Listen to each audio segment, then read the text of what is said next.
Үйлөнөм дегендердин кулагына күмүш сырга. Аталарга маани бергиле, аталар мисалы турмушка чыгып ажырашып келсе дагы бул нерсени токтоткула.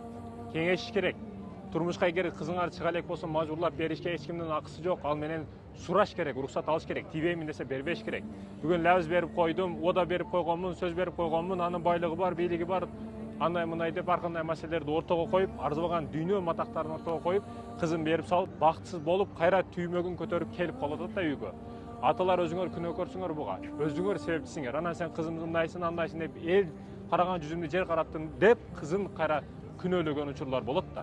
Жок, урматтуу мекендешим, учурунда токтотуш керек, учурунда. Рухсаты жокпу? Бербедиби рухсат? Тийбейм деди, болду, бербеш керек. Анан жигиттерге, бойдок жигиттерге кайрыларым.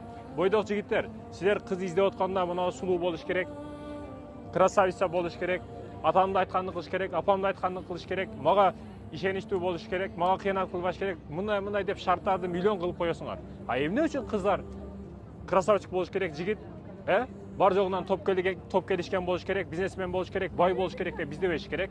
Сен сулуусуң, жакшысың, татынакайын, өзүңө кыянат кылбаган издейсиң дагы, алар неге издебесин? Алар дагы издеш керек. Бул бар жоктон туура топ келген маселе. Ошондуктан урматтуу мекендештерим, үйлөнө турган кызыңар бар, турмушка чыга турган кызыңар бар, анан мажбурлаш жок динибизде. Мажбурлабаш керек, Себеби урматтуу мекендештерим, мусулман бир туугандарым бүгүн ажырашуу өтө көбөйдү да. Ажырашуу чындыгында көп. Ажырашуу токтотуш керек бул маселелерди. Маани бер, кызыңдын бактына балта чабып койбо.